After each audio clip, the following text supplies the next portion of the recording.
ನಮಸ್ಕಾರ ವೀಕ್ಷಕರೇ, ನಾನು ರೇಷ್ಮಾ. ನೀವು ನೋಡ್ತಾ ಇದ್ದೀರಾ ಕರ್ನಾಟಕ ಪವರ್ ಟಿವಿ ನ್ಯೂಸ್. ಇದೀಗ ಈ ದಿನದ ಪ್ರಮುಖ ಹೆಡ್ಲೈನ್. ಗದಗ ಜಿಲ್ಲೆ ಮುಂಡ್ರಗಿ ತಾಲೂಕಿನಲ್ಲಿ ಮೊಹಮ್ಮದ್ ರಫಿ ಮುಲ್ಲಾ ಅಭಿಮಾನಿ ಬಳಗ ವತಿಯಿಂದ ಮೊಹಮ್ಮದ್ ಪೈಗಂಬರ್ ಜಯಂತ್ಯುತ್ಸವ ಆಚರಣೆ ಬಹಳ ಅದ್ದೂರಿಯಾಗಿ ಆಚರಣೆ ಮಾಡಲಾಯಿತು. ಮುಂಡ್ರಗಿ ತಾಲೂಕಿನ ಶಾದಿ ಮಹಲ್ ಹಾಗೂ ಮೇನ್ ಬಜಾರ್ ಸೇರಿದಂತೆ ಎಂಬಿ ನಗರದಲ್ಲಿ ಹಣ್ಣು ಹಂಪಲ ವಿತರಣೆ ಮಾಡುವ ಮೂಲಕ ಆಚರಣೆ ಮಾಡಿದರು.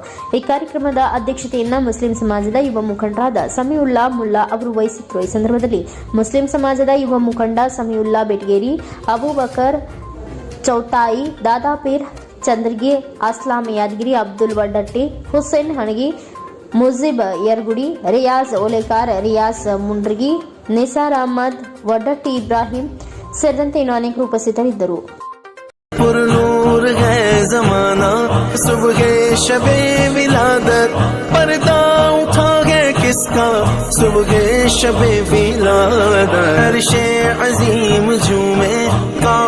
जमीन चूमे आता है अर्श वाला सुबह शबे विला।